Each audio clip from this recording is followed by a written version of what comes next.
Islamophobic and the least Zionist to become the nominee of the party. So you can, go online, you can ask around. There are lists that are going around. You can find out, see if it lines up with your values, and you should don't vote without a strategy.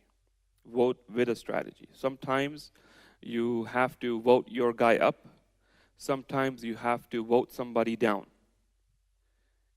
depending on what the strategy is. So make sure that you do understand that. This location is only for Cedar Park people. Okay, yeah. So if you go to votetexas.org, votetexas.gov maybe, right? So you can actually go and you can put in your address and it will tell you where you particularly are able to vote. So again, really important to have strategy. All right, moving on. In our daily series on the signs of the Day of Judgment, we are now discussing some of the final signs in the minor signs era, in the minor signs segment of this series. And we are building up to the last of the minor signs. Does anybody know what the last of the minor signs is? Is the Mahdi. So today is our last session before we discuss the Mahdi. So what are some of the signs that are just before the Mahdi? So one of them is that the Euphrates uncovers a mountain of gold. The Euphrates River is a river in the Levant area, Iraq. This is going to Syria. So this is a river that the Prophet ﷺ said the hour will not be established until the Euphrates uncovers a mountain of gold. People will fight over it. 99 out of every 100 will be killed, and every man among them will say, perhaps I will be the one who survives. So right there is a very important life lesson that if everyone who has gone before you has died, perhaps you should not have the same strategy as everybody else before. I mean, I would not say don't even try, but try it with something different than what everybody else is doing.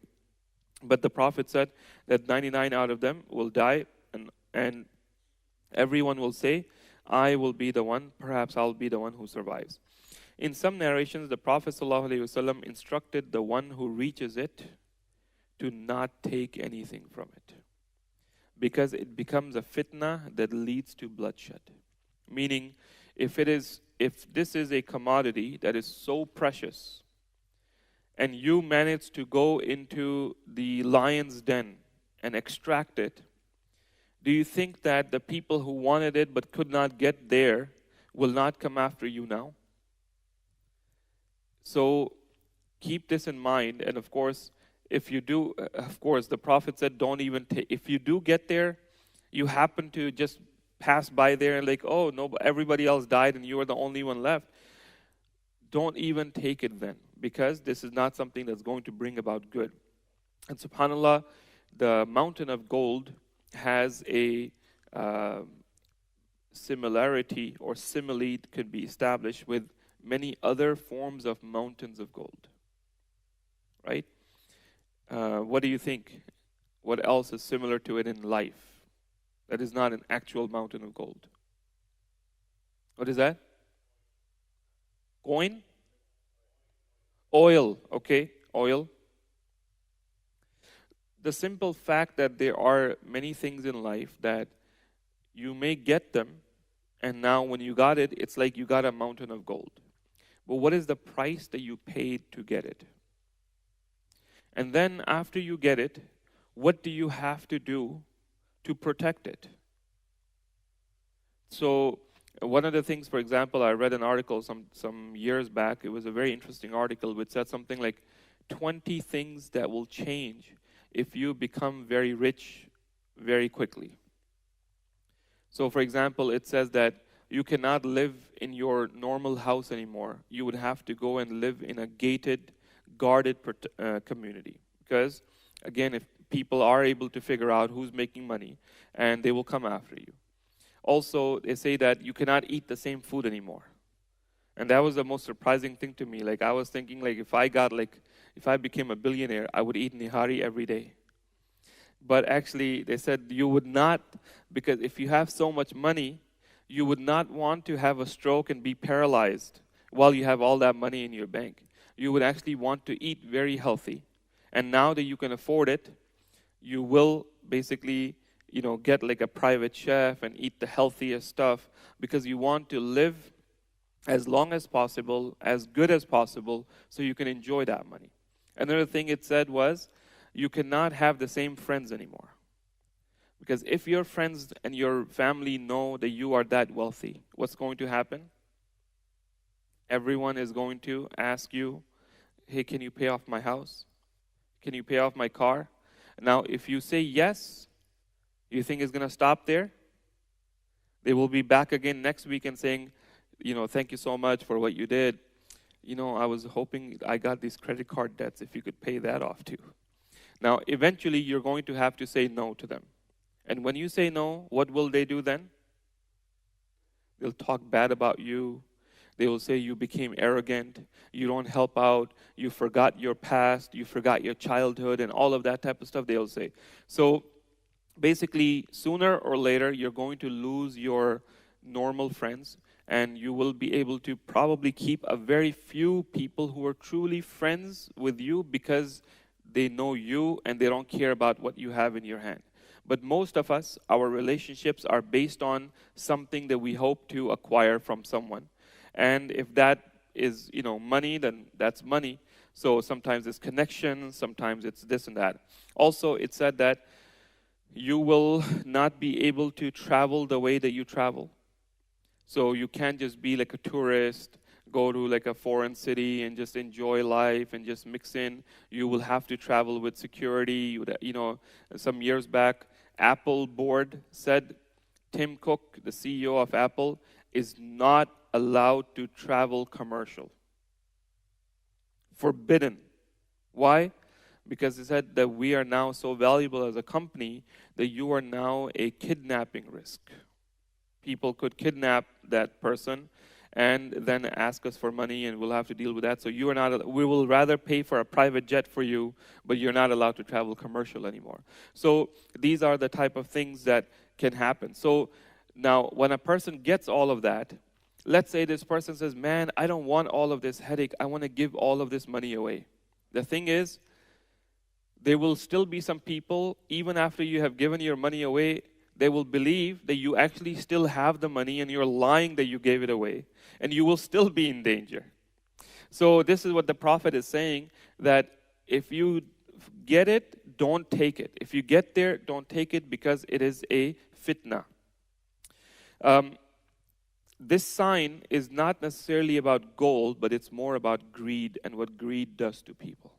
What greed does to people. And the 99 out of 100 shows the mass destruction that happens over people's greed. And there's a famous narration about the about a companion of Isa alayhi salam. The story of the pieces of bread that turn into gold.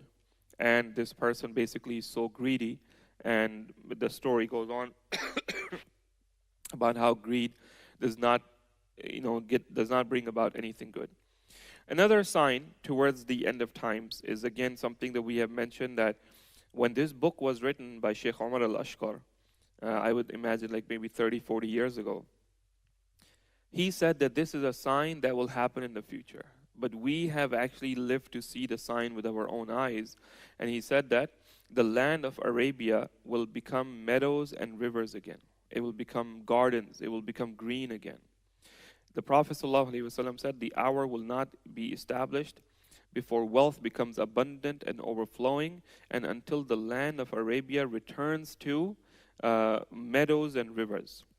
So we have already seen the meadows. We have already seen mountains of Mecca turn green. And there is a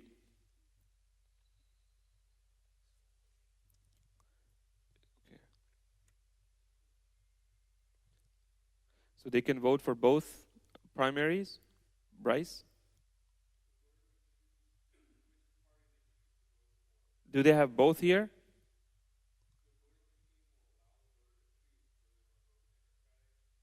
Or Republican?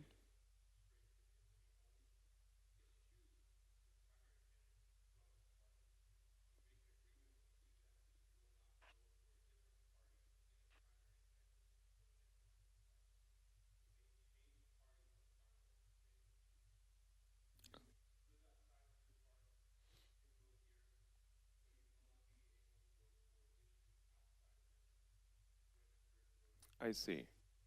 Okay, so uh, I guess the announcement that we made last night was incorrect. So here it says that voters here will choose what party to vote for. Voter can choose either party at any location. Once party is chosen, voter may not vote for a different party for primary election until next election cycle. But they can vote for the other candidate at general election day in November. Voter may change party on final election day. A voter from outside Cedar Park may vote here at ICBC, but voter may only vote on issues may not vote for issues not applicable to voters' registered address.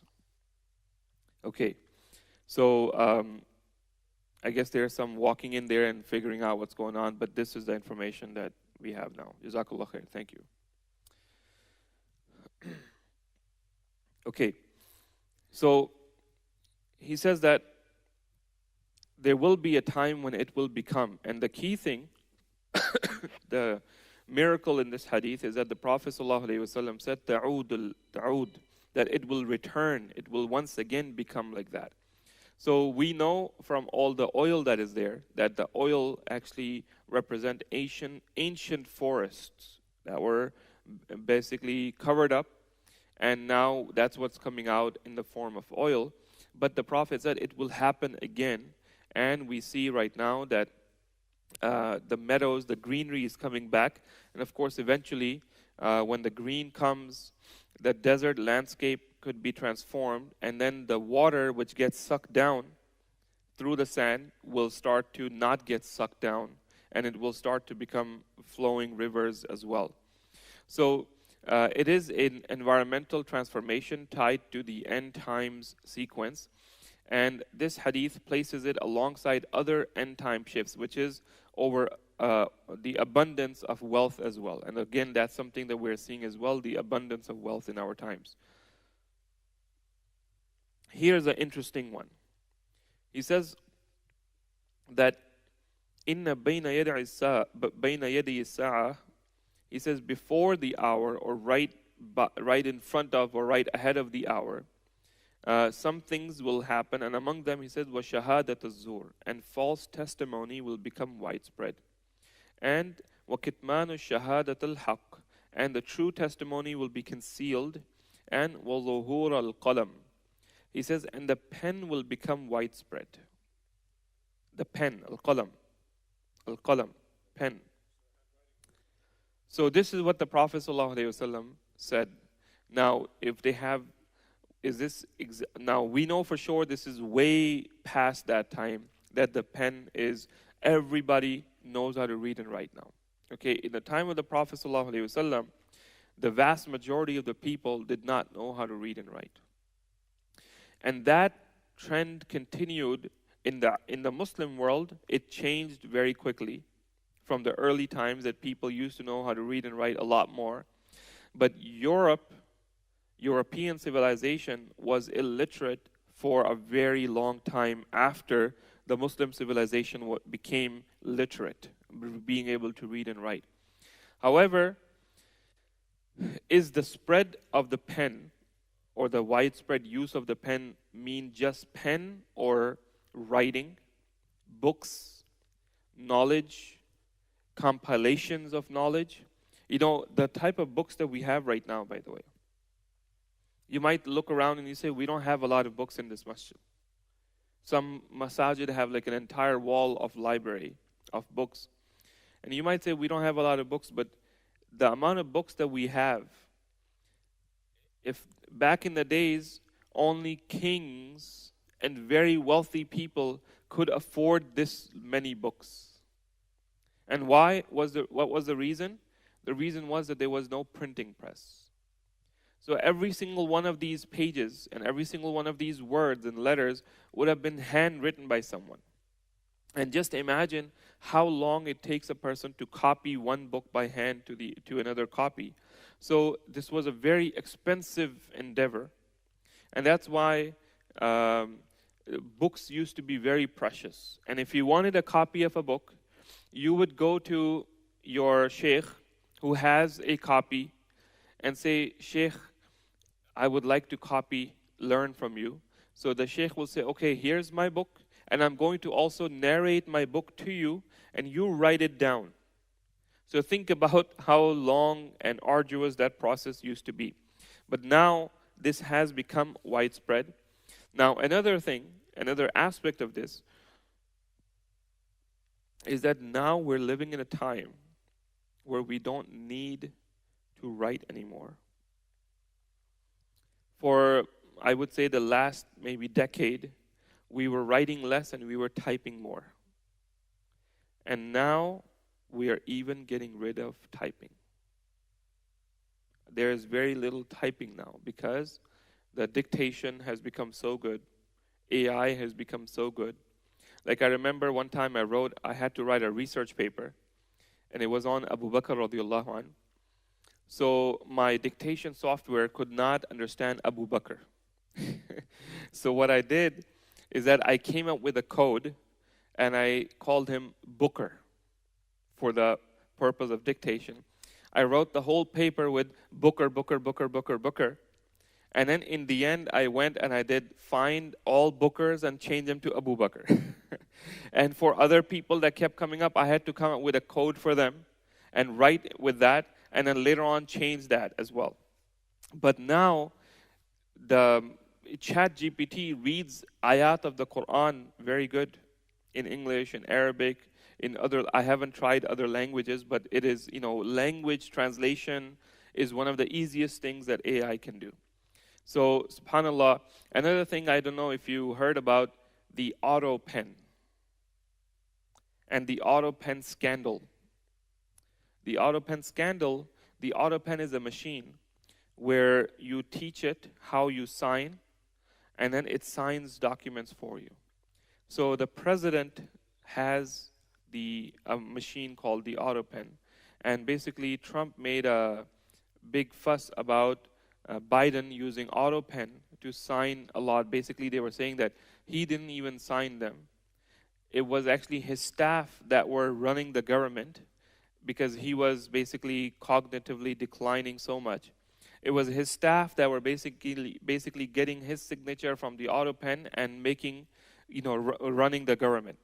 So, of course, what happens is when you criticize other people for something unfairly at times, it comes back to you as well. So later on, it came out that there are so many things that Trump has done that has been signed by auto pen as well. But of course, I think that machine is supposed to have some sort of a security feature that you can authorize it. But, they have to sign like maybe 1,000 pages, every week. So they will basically use this auto pen, and very trusted person will be the one to operate them for that. So it is not also only literacy, but it's also paperwork, contracts, documentation, bureaucracy, and in our age, screens and publishing. Not a few years ago, maybe more than a decade ago, 2 decades ago, Congress passed a law called the Paperwork Reduction Act, in which they said that we have so much paper, we need to try to reduce this. So basically, from time to time, whenever you sign important documents, the Paperwork Reduction Act says that after you sign the actual document, it should be scanned and saved, I believe, and then the paper can be destroyed, and you can just store the digital copy of it, which is as good as real if you authorize it. So the danger is not in writing itself. The danger is when writing becomes a tool of distortion. Okay, and that's something that's very, right now with the media wars is what's going on. That's something very relevant. Also, the Prophet said, false testimony becomes normal, and true testimony gets hidden. So, This is again one of the signs of the Day of Judgment. A society collapses when court and contracts and reputations can be built on lies. Okay, and subhanallah, if you remember that there was this in recent years there was this congressman who ran for office from New York, Long Island, and his complete life story was a complete lie. It was a complete lie, and the guy basically lied through the thin air and got elected, and then he got ejected from them because they basically said, kick this guy out. He's a complete liar. Everything was fake. His college degree, his employment records, his work experience, everything was fake. And when they talked to him, the man still like, oh no, that's all lies. I'm telling the truth. Now, all of these things, the resources that are coming out in terms of the mountains of gold, the greening of Arabia, the pen, the testimony, all of this is basically setting the ground for a transformed earth, a transformed world. So the world is becoming greedy, is becoming unstable, and there are very few people that hold on to the truth. So this is the phase in which the last minor sign comes, which is the Mahdi. And inshallah, if Allah wills, tomorrow we will discuss what is the whole concept of the Mahdi. There's a big difference between the Shi'i side and the Sunni side on the concept of the Mahdi. So inshallah we'll discuss those issues if Allah subhanahu wa ta'ala wills. Subhanakallahumma wa bihamdik. Nashhadu an la ilaha illa ant. Nastaghfiruka wa natubu ilayk. I just want to remind everyone, I saw someone praying just around the time of sunrise. So the Prophet ﷺ told us that when the sun rises, Shaitan stands in front of it, so the sun rises in between the horns of the Shaitan. So at the time that the sun is rising, we're not supposed to pray any nafil prayers. If you just woke up and you had not prayed your Fajr, you prayed at any time. That's not meant in this. What is meant by this prohibition is that you're not supposed to pray any nafil prayers for no apparent reason. So either pray well before that or pray after that. So we say at least wait 10, 12 minutes. Some scholars say 20 minutes. So that is the time that we should not engage in nafil prayers. Subhanakallahumma bihamdik.